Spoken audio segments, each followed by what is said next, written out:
welcome to the Dripping Stone Podcast, a podcast where two friends raise a glass and have a conversation. I'm Nick. I'm Kyle. Trying to balance it. Okay. Yeah. Kyle, as we get started this week, we want to invite all of our friends to support Dripping Stone by rating this podcast wherever it is you find great podcasts like this one.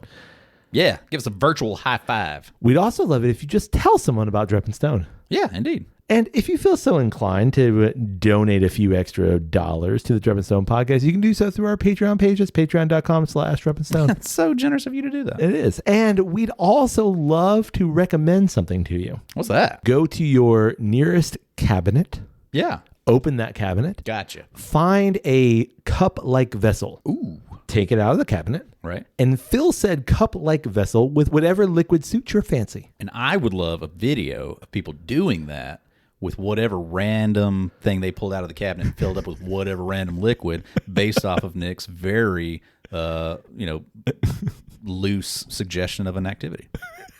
I don't know if I want to see that, actually. I kind of do. Here's my milk jug of gasoline. See, that's what it would turn into. Yeah. Knowing the Dripping Stoners, that's what it would turn into. Gotcha. It's just me enjoying a Dripping Stone episode. Just, hey, it's what you said, Nick. All right. I follow your directions specifically. Off the rails completely. And we're only 30 seconds in. There we go. Speaking of being off the rails, do you want to drink something? I am thirsty. Good. I have a little bottle for us. In fact, this is a 700 ml bottle. It's a littler bottle than normal. Oh, a little cute bottle. A little cute bottle. Just a little. Lost a little weight. You know, got on its summer bod already. No, well, he's on that Ozempic. And them Hims shots. I keep seeing advertisements. Exactly. Pay for that Super Bowl ad. That's right. I mean?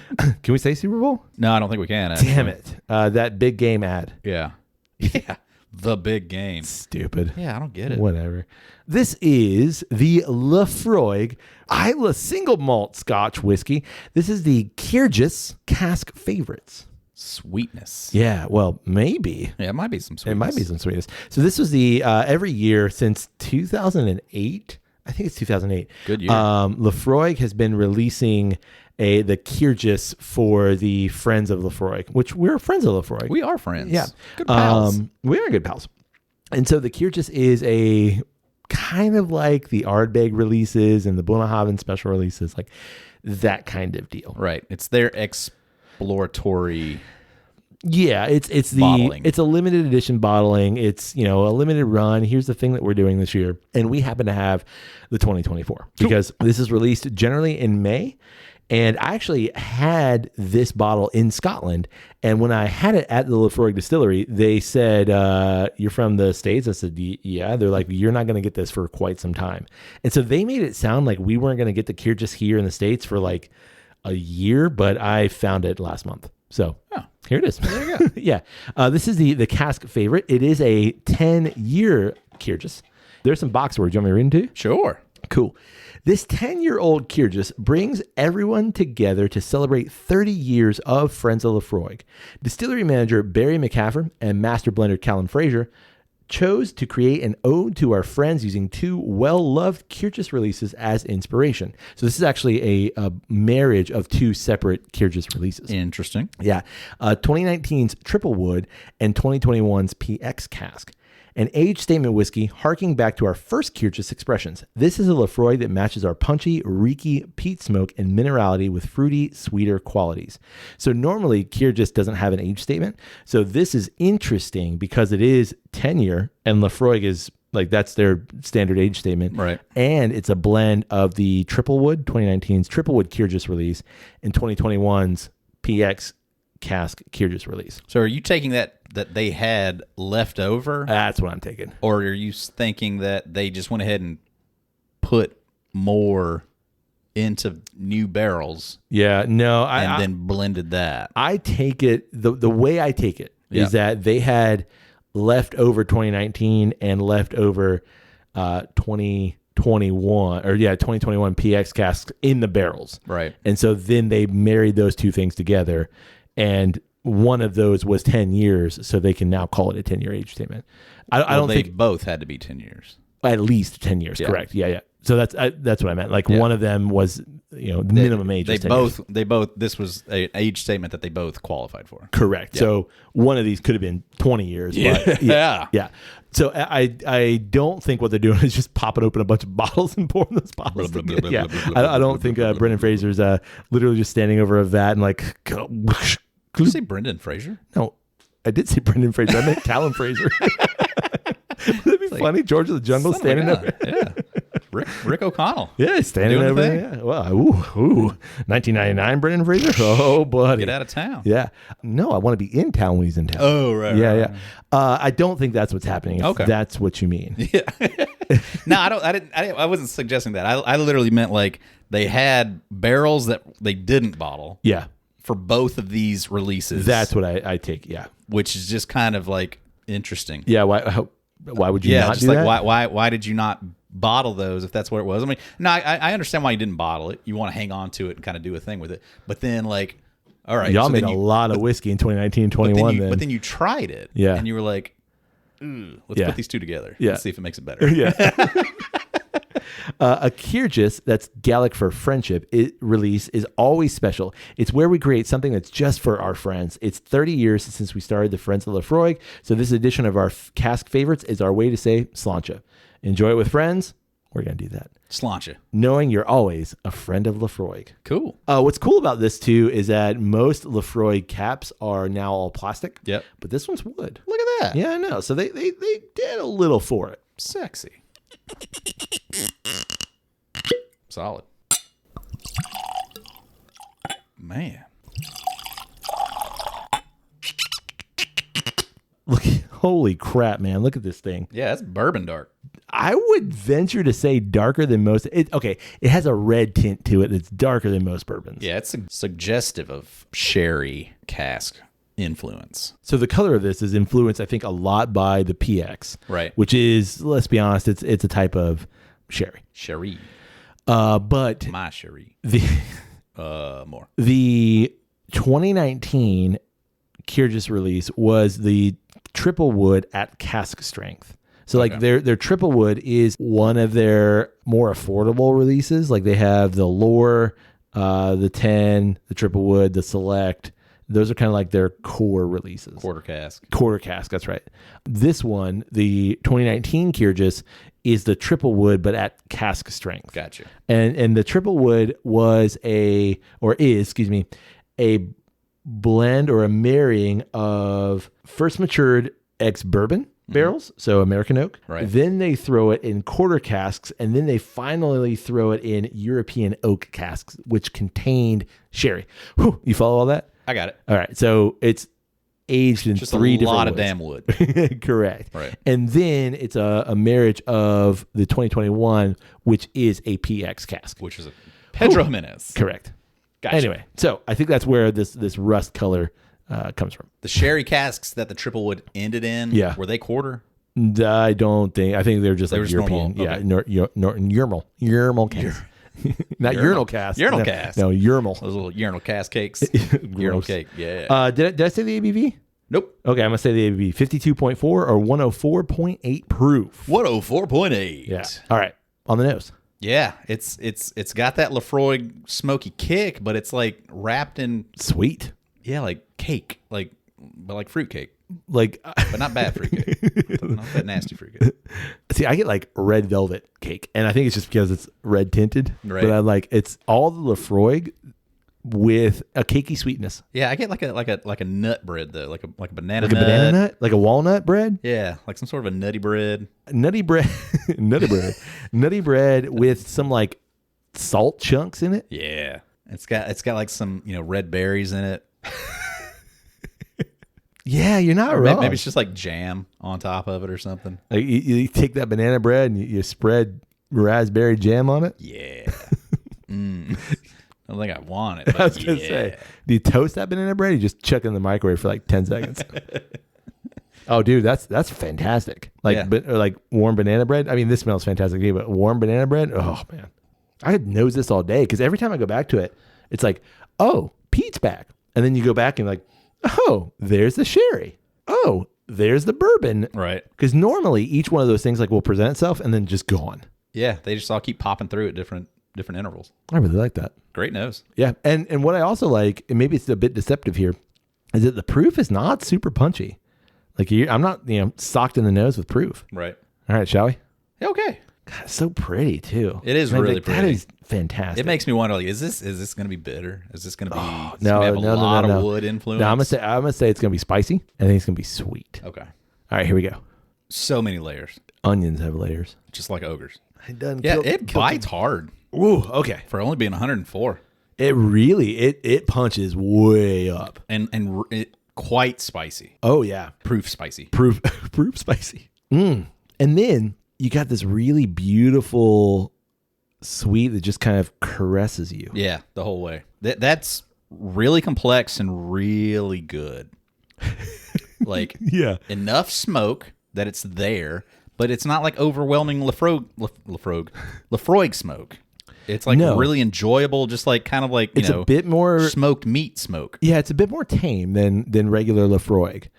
It's like you took that and you just tamped it down just a little bit. Yeah, like all the wood influence and the sherry influence help balance it. Balance is correct. Yeah. And then, man, that spice still just kind of like comes in and like just slaps you on the ass on the way out. Makes you turn around and kind of blush, Whoa. You didn't have to do that. Did you just do that? Yeah. I mean, I liked it. But jeez. I approve, but Gas me up. Yeah. You don't have to hit me that hard. Maybe you do. I'm not saying it was wrong. No, what I really enjoy about this is just how incredibly complex it is. Yeah, agreed. I think it's a bit of a challenge, though. And I would say, like, this is, when they say this is a bottle for the Friends of Laphroaig, 100%. Like, there's not, if you don't like Laphroaig, or if you're, like, not even, I would say, like, even if you're mildly interested in Laphroaig, this is still not a bottle for you. Like, you've got to want this. See, like, I feel like Laphroaig, just regular Laphroaig 10 is more challenging than this in terms of its aggressive peat, smoke yes, and medicinal stuff. It is I agree with you there. challenged whiskey. I agree with you there. In terms of regular peat and mandatiness, yeah, for sure. However, the peat and the medicinal is not as pronounced, but the layers beneath that become, I would say, lost on someone who is not wanting to engage in that experience. The PX and the sherry, and even the subtle differences between bourbon, American oak, and this European oak, which is a little bit brighter, I feel like, I think is there. And if you're going to truly appreciate it, and I know how like whiskey snobby this sounds of me, and I'm going to own it, like, this is something that you've got to earn. I feel like I don't disagree. I feel like it being what it is, and it coming from Laphroaig, and then specifying that, like, this is a special bottling for our fans. Yes, I agree with all of that. That being said, I think that this is a more friendly whiskey, and it's one that you could get people to enjoy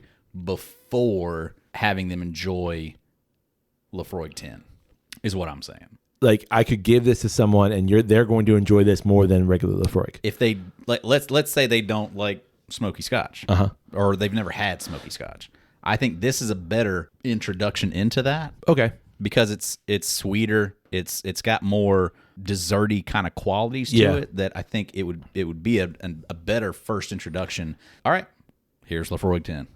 Okay, if I'm thinking in that perspective, I think that's what I mean right. by it. I see what you mean. But I do absolutely agree that, like, this is something that, like, it's too special for that. This shouldn't be an introductory bottle. This is something that, like, like, I've had some experiences and things, and I've had several different varieties of Laphroaig.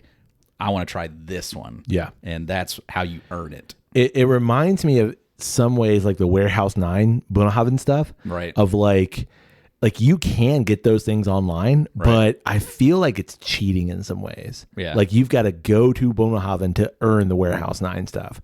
And I kind of think different than Ardbeg, where like all of their special releases are either very expensive or are wide enough, and they're interesting, and sometimes they're interesting, but they're also like a little safe in comparison to this, where I feel like this is, you want Laphroaig, here's Laphroaig, and we're going to throw a lot of stuff at you as well. We're going to throw things at you that like you're not used to seeing. And so here you go. Not from us. Right, not from us, correct, yeah. So here you go. Here's something different, and I think knock it out of the park. Like this is such a good expression of it. Yeah, this is... So I've got a bottle of Laphroaig that is it's a travel exclusive, and it's heavily sherried. And knowing what that bottle is, and this one with the addition of that triple wood, yeah, I think is such a great accompaniment to it, and it really balances it really well. The one that I have, the sherry, is kind of overwhelming, and it doesn't really do anything to balance the whiskey. This, I feel like it gets balanced in a way that now you can appreciate the sherry, and it's not combative with what Laphroaig is. Where this, it's like, oh yeah, no, like adding in that third element now just blends it all together and makes it harmonize. I'd like to know, in relation to your PX Cask travel exclusive, like what is the blend of this? Like, is it 50-50? Is it 50% 2019, 50% 2021? Are they like, what is that blend? And my guess is it's 50-50. That would make sense. Because like I'm still getting clear sherry notes. It's not disguising itself as not being sherry. Like, it's still prominent, but just knowing on the bottle that I have what the sherry can be, to where it is almost just like overwhelming. That's just my assumption. Yeah, that's what it feels like. I'd almost like to buy a bottle of like triple wood to blend it with that one. It's not a bottle that I ever gravitate to, just because like it just seems to be arguing with itself. Yeah, and, it's like, you feel like you're the third person in an argument. Like, it's like, y'all just need to like have it out. Like, I don't need to be here for this. We're arguing with the whiskey, and the whiskey's arguing with itself. So like, no one's getting a word in edgewise. Yeah, nobody's having a good time here. That's unfortunate. But this is great. Yeah, no, really good bottle. Delicious. I have a bit of a confession. Okay. I think in some ways this is a product of the current time in which we live. But here lately, I have stumbled upon a channel that you can get if you are a Prime member. So it's through Amazon. Okay. Amazon has video channels that you can watch. Actually, a fairly extensive amount of live channels. I'm saying live in quotation marks. I've noticed how a lot of streaming services are doing those. Yeah, and so like it's basically like they're curated, they're recorded, but they're live. It has commercials, which is still kind of annoying, but all of these commercials are like Amazon-based commercials, so you can just like tune out Jeff Bezos. I think they're nostalgic driven commercials. Yeah. Okay. Honestly, like I think the way that they're setting these up of like it's live streaming content. Yeah. And they're throwing in commercials so you can kind of feel like you're watching TV. Yeah. Like, the old school of like how you would be flipping through channels and you would be halfway through a thing, but I love this movie. Right. Yeah, I'll sit here and watch the rest of that. Yeah. Or I'll watch this movie until... But I'm not going to like scroll and find that movie and start it from the beginning. Right. It's like that. Listen, that's how I watched Twister 700 times. Right. Yeah. Legit. Back to the Future. Yeah. Anytime you were flipping through there and like you hit it at this point and you're like, I'm just going to watch the last 30 minutes of this. Exactly. For sure. Exactly. But you would never select it and then watch the last 30 minutes of it. Or like, okay, I'm going to watch this to the next commercial and I'm going to flip back to whatever I was watching. Right. And like, or, it's halftime of this game I'm watching and like, I'll flip over. Right. Oh, look, I can miss an inning. Yeah, exactly. Because it's baseball. Yeah. You can miss 7 innings and it's basically the same thing. And it's still the same score. Man, I used to love baseball. I get so hooked. I'm on like Greg Maddox algorithm TikTok on Instagram. Oh yeah, I put together a bunch of stuff recently, I guess. Really? Because like I'm seeing all this stuff where it's like old stories of like pitching to Jeff Bagwell or what it was like throwing inside and how much he hated Tony Gwynn because he couldn't pitch to that dude. Yeah. It's like for whatever reason, and like now Instagram knows it, so they're like, hey, here's Greg Maddox stuff. There was a documentary. I think it was a documentary. Maybe it was like one of those like 30 for 30 kind of things. And it was both Glavine and Maddox and Smoltz. And they were all talking about like the whole Trinity. Yeah, like the time where they were all together, and like just how phenomenal of a pitching staff that was. Yep. And like And somehow they only got one World Series out of it. And I think that's like the crux of some of the conversations is like this team, you had Jones, you had like... You were in the postseason every year. Yeah. But you only got one like World this Series. Should have been the team. Yeah, it should have been like an absolute just massacre dynasty every year. Yeah. Especially with those three as pitchers. Yeah. Anyway, so I've stumbled upon something that has become a bit of a soothing thing, a bit of a distraction, a bit of a removal from the current... Escapist. Yeah, definitely. A removal from the current, I'm going to call it noise. Yeah. Just noise. Just constant media bleh. Right. So much content. So, well, not just content, but content of a specific kind. Okay. I'm kind of dancing around some things. Political stuff. Yeah. You know, like just stuff that's you gotta a lot. escape. Yeah. You just got to get away from it for it's a a bit. lot. The escape for me has something to do with the botanical variety. And so I want... Gin? Sure. That too. I wanted to get your thoughts on gardening. Yep. Do you have a green thumb? I'd like to think I do. Let me see. That's brown. Why is it brown? Why is it? Oh, God, it smells too.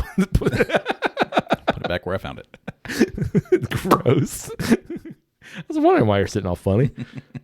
Can you keep a plant alive? Well, all right. So, good example right now is I have an orchid that I bought well over a year ago at this point that I still have alive, and it did its thing. It had its blooms. Obviously, I bought it when it bloomed. Sure, because that's when you buy orchids. Yeah, they lived their life for several months. It had those blooms, and it finally dropped them. I did the research. I clipped the node that came off of the main stem. Yeah, have been taking care of it, and it is now got new buds ready to bloom. Wow! Within the next couple of weeks, I would assume. Wow! And like I've never done that with an orchid. I've owned several orchids, but like I've never tried to keep it doing the thing, keep it alive. And it I read you clip it right above where the old one came off or right below it. Yeah. Because there's other nodes underneath, and you do the thing, and sure enough, it finally, like after literally probably like 5 or 6 months, it finally started a new shoot. And wow, it's extended all the way out, and now it's got the buds popping off of it, and it's going to bloom soon. Wow, you're a plant dad. I've got a poinsettia that is now finally turning red again. Wow, it was from last year also. A little bit late, but didn't make it for Christmas, but it's finally starting to shoot out new red leaves on it. I've got it's called a Christmas cactus. Yeah, that did bloom. But it didn't bloom for like 3 or 4 years, and then finally this year exploded. Show me a picture. I'm gonna fucking show you a picture of it. Yeah, I love how proud you are. I'm really into plants. Okay, actually. Well, I'm glad I brought this up because I've got some confessions and I've got questions. That was my Christmas cactus. Oh, damn. And it's really cool because of how many it's got white blooms, red blooms, and pink blooms. I know. That's one plant with 3 different colors. That's cool. As far as I'm aware, it didn't bloom for 3 or 4 years, so I don't really remember. Could have been that the whole time. You're just like, oh, look at you. Like that was one side of it. Wow. And then that was the other side. That's bizarre. It turned into pink. It was wild. Think about your back porch. Like you got a desert rose, 2 desert roses, right? Currently, yeah. Yeah. Yeah, I got one I'm trying to keep alive from my mom because she can't get them up there. Like this was my poinsettia. It just went straight green. Green, yeah. But like now it's finally got red leaves. Interesting. Coming up on it. I didn't realize that they turn, like the leaves turn red. They don't turn red. They come out red. But it lost all of its red leaves. Oh. And just had green for the longest time. Huh. And now it's finally starting to put out little bitty red ones. And as they grow, they stay. Obviously poinsettia. Yeah, they stay red. But yeah, it's absolutely like I grew okra this year for the first time. Yeah. Did I tell you about that? Yeah, you did. And cooked it up, 2 or 3 of them. Did you fry it? No, it was like fried in butter. Oh yeah. Like put a pat of butter and just cooked them in there. Yeah. Fucking delicious. Your 3 best okra I ever had. Pod okras. Yeah. 3 little okra pods. Well, I ate them one at a time. I never had more than one that was ready to be harvested at any given time. So yeah, just cooked up that one. Legit. Yeah. So I ask all of this because I do not. I do not have. Yeah, you don't have a single plant on your back porch that I can think of. No, and the plants that I have had, like I have the best of intentions. Gotcha. But I just can't keep a plant alive, or I haven't found one yet that I can keep alive. And I think it's partially because like I just forget. Right. I do go on the back porch a fair amount, but I'm not. I would have to see the thing to be like, oh yeah, I gotta water that.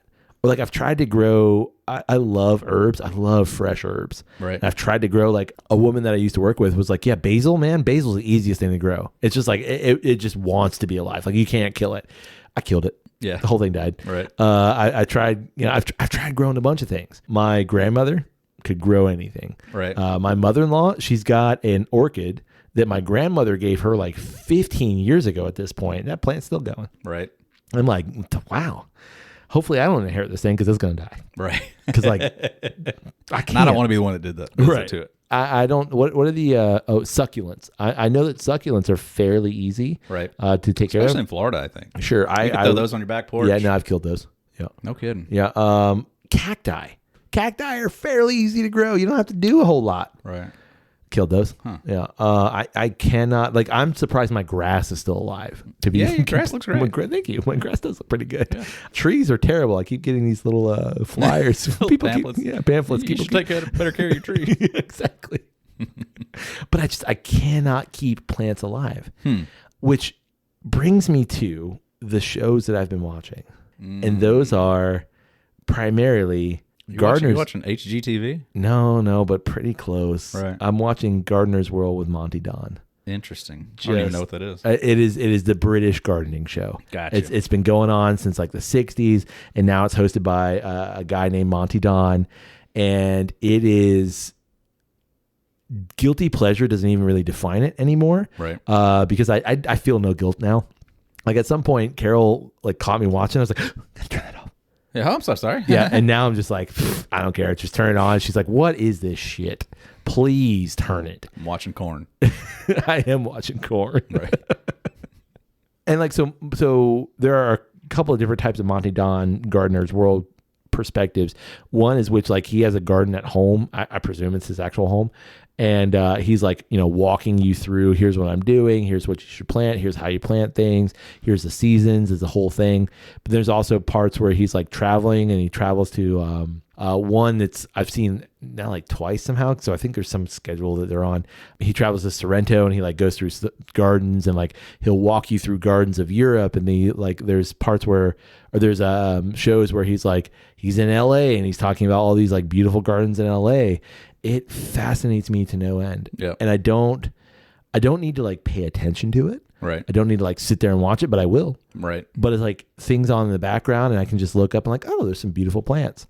I just mesmerized by it. Yeah. And I think it's partially because I can kill anything plant wise. Right. And it's also a way to like, just kind of like you said, escapist from all the stuff going on. Yeah. I mean, my grandfather kept a garden. Yeah. Like a legit full-on garden. Grew corn, tomatoes, okra, beans. And when I was little, some of my favorite memories are like, working that field with him. Mm-hmm. Of like, I have like all these memories of sitting out in the front yard at their house and shelling beans or shucking corn or, all this kind of stuff. And like, so like I've always been attached to it and interested in it.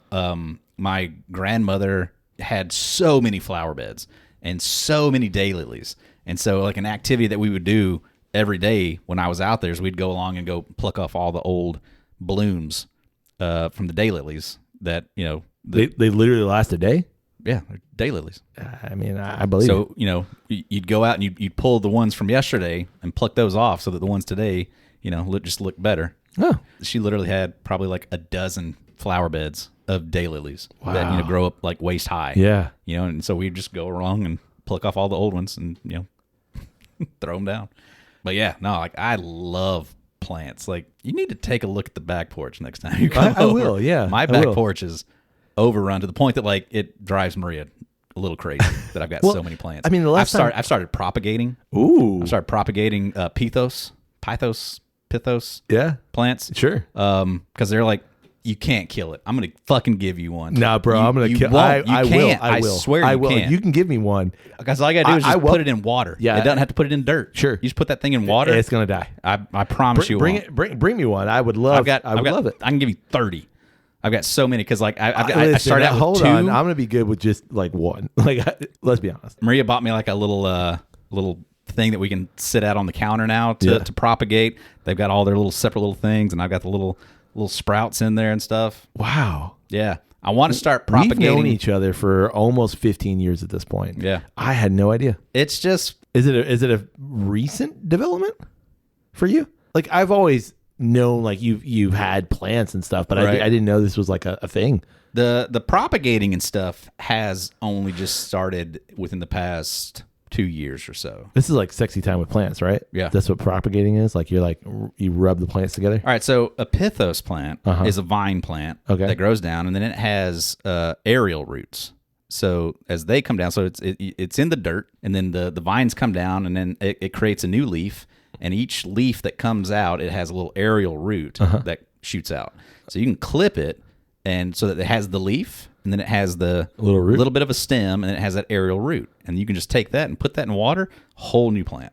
Wow. And it'll just take off. Maria and I have always been kind of into plants. And like when we first got married, we lived out in a place where we were right next door to a great friend of ours who absolutely loved plants, who loved like flowering plants. And so like she would, take clippings and give those to us, and I'm like, oh yeah, just stick that in some dirt and it'll grow, kind of a thing. And like we'd always have fun messing around with that and trying to keep stuff alive. But back in those days, we weren't very good at it. Like we were pretty crappy at it. And you just kind of, with time and experience, like you pick up on things and you learn. Like I've got this like purple plant right now that I could give it to you. You can't kill that thing. I've cut that thing all the way down to the roots, and it grew back. You learn which plants you're good at. Yeah. Like you can't kill a crepe myrtle. There's nothing you could do to kill a crepe myrtle. I know because I can kill plants, and I can't kill a crepe myrtle. It's coming back. Those things are good. Those things are fine. You can put those anywhere. You can plant those in concrete. They'll be fine. You pick up on those things. And there's other stuff that like you try and it's like didn't work. Couldn't make that thing work. Fascinated by this. Yeah. And I think like I'm fascinated by it, again, because I'm so bad at it, but I also just like I love a garden. I would love to do a whole ass garden. Yeah. Did I tell you a story? Like, do you remember Aubrey's corn?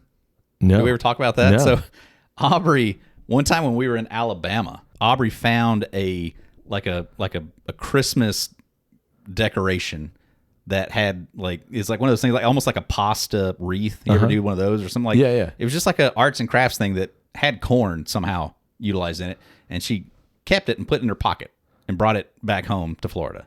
She got home and she planted that thing. That piece of corn must have been 20 years old. She planted that thing and it grew a corn stalk. What? Legit grew a corn stalk that was at least 5 feet tall. Wow. Started to put out the ears, and then it died. Oh, because like she was the only one taking care of it, and just got bored with it. Or sure. I know that feeling. But like legit was like grew a piece of grew a whole corn stalk. Wow. This year, like it was her idea. Like we tried to grow. She's tried to grow a pumpkin before, and we had a vine that went out 20 yards into the yard. Wow. It would bloom like crazy, but never made a pumpkin for some reason. We always heard that like as soon as it would bloom, where the blooms die, that's where the fruit would grow there. Yeah. But it never did. This year we tried to grow okra, melons, a few other things. I can't remember what. We tried pumpkins again, and it would still grew a vine, but we never got any fruit off of it. But I grew okra, and I'm going to make a bunch of okra this year. I'm going to plant like a whole bunch because like that, again, I would say, I bet you can't kill it. Like I've still got those okras. I haven't watered them in months and they're still there. I know if I kept watering them, they'd probably put out more, but I don't think you're supposed to because I think that they get hardier and tougher over a year. I think you're supposed to replant. Yeah. One of those kinds of things. But yeah, no, I love plants. Like I've got a monstera that somebody gifted me and it's going like crazy. And I want to try to propagate it to make Listen, I'm for it. Like you can give me whatever, man. Like I'll giving you try some it. Pithos, man. I'll try it. If I knew this was a thing, I would have brought you 5 of them today because I've got like it's a thing. Yeah, and I think it's a thing too of like anytime we travel or anything like that. Like when we were in Scotland, Ireland 2 years ago, like I love walking through a good garden. Yeah. Like a well manicured, especially that like farmer's market with like beautiful yeah stuff. See, for me though, like walking into like a garden center or a farmer's market, I'm like, oh, this is pretty, but all this is just death. Like I just see nothing but death because like that's what's I know it's bleak. It's life, man. It's a circle. Sure, I don't disagree with you, but like I will kill everything in here, not on purpose, not because I want to, just because I'm irresponsible. I think I'm just an irresponsible plant owner. So at this point, like I'm watching the plants from afar. I'm watching Monty Don do the thing. Like there's episodes where like he talks to people who are like Apple experts, and this dude's like, yeah, man. So like, I mean, this is not. They're British, so right, we're not talking. Yeah, bro. So like, we take these apples. Right? Like, oh, they're totally rad, man. And like but like he's talking about like you take these apples and you cut it this way and you cut it this way, and then the apples form this weird spiral, and like you can get a whole apple tree to basically grow like a vine. And I'm like, nope. I could never do that, but it sounds cool, and I love watching you talk about this because just like what happened like right now, you get people who love plants talking about plants, and like it's a thing, and I'm fascinated by it. It's so not only the gardener's world and watching this on the Amazon channels, and I highly recommend it. It's great napping TV too. Oh yeah, because like it's always like a little. Either smooth jazz or like light classical. right. It's the how stuff works kind of, or how it's made or whatever it's called. Like just pop that thing on, and it's great. Yeah. So I don't know. I wanted to discuss that, and I had no idea that like that you was opened a can of worms. Yeah, man. that's cool. Yeah, I love plants. Like I love going to Lowe's and just walking through there and trying to think of like, all right, what's Maria not going to yell at me if I bring them? You go back there, like one of the funnest things is to go back and go through the clearance stuff. Oh yeah, the stuff that's like kind of dying. I'm like, yeah, you can have this for $1 if you want it, and then taking it home, see if you can get it to. No, I just help it along the way. Yeah, like, all right. I basically spent $1. Bring you home. You're gonna die with me. I spent $1 to this is a geriatric plant. Saw a really funny one. Give you a good home while you die. I'm so sorry. Funny one the other day. It was like, here, you can buy this plant for $5 and you'll kill it in 2 weeks, or you can buy this one for $10 and kill it in 3 weeks, or you can buy this one for $15 and you'll kill it in 4 weeks. Jokes on them. I'm gonna buy this one for $15 and kill it in 2 days. Yeah, I got you. I can beat that time. I would love to map out a little better next time I go to Europe, like some of those gardens, because like I had no idea that like Kew outside of London, or I guess it's technically in Greater London, is like KEW. Yeah, it's like an impressive garden as a whole, and I would love to visit that. Yeah, one of the last time we were in Paris, we walked through the Luxembourg gardens. Incredible. Yeah, like they were so pretty. Man, that's so cool. Yep. Yeah. We got anything else? No, I don't reckon. Nah, me neither. Yeah, you're letting my southern out. You think we should get like a blade of grass and stick it in our teeth? Ain't nothing better than just like plucking a leaf off of a tree or something and just chewing on it. All right, I'll take your word Seeing for it. what it does. Well, why are your lips that color? I don't know. You swollen? Maybe. You look like a chipmunk. What you been eating on? Tree. Ivy. I done looked that tree over there. Bummer. Well, then on that note, we'd like to know, what do you think about the Laphroaig Cairdeas, the 2024 release? This is the Cask favorites. Yeah. Have you been lucky enough to try that one? If not, have you had any of the other Cairdeas releases? Which one did you like? Yeah, and what's your favorite Laphroaig release as a whole? Yeah, I still want to try Quarter Cask. I still want to try Lore. I haven't picked one up yet. Yeah, Lore too. Yeah, Lore. It's just it's one of those like it's a bit the Lore anyway. It's a bit expensive. That one I don't think it's part of their core range anymore. I feel like it might be a special release now or limited release. We'd also love to know, what do you think about, first of all, British specific gardening shows? Ugh, any British show, man. Fair. It's just good stuff. It's comfort food. You ever watch that one where it's like, what's the right word? They find old people, bring them old junk, and they Antiques Roadshow kind of thing. It's not Antiques Roadshow, but it's like they're bringing them old stuff and then they repair it. Oh, repair shop. Yeah. Love that one. Good. Love that one. Yeah. Like the stories are so interesting, and like y'all fucking like tinkering around with stuff. Like, it's great. It's great. And we'd also love to know, do you have a green thumb like Kyle? You had to work on that green thumb. Yeah. It was not a green thumb for a long time, but like you're starting to have some luck with it. And yeah, tell me your story. Did you ever see Fern Gully? Yeah. Like, the anthropomorphized version of death, like that goo ooze. That's me. Yeah.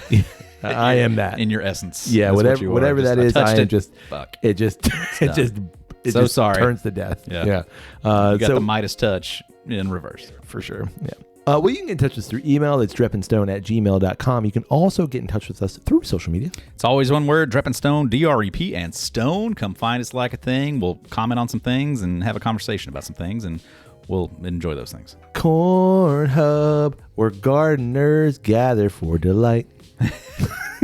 Oh my God, that's not a plant. I think it's more like a band. They're like Corn Hub. Cornhub.com. Hey, buddy. Hey, buddy. May your glass overflow. And your ass never show. Cheers, buddy. Cheers.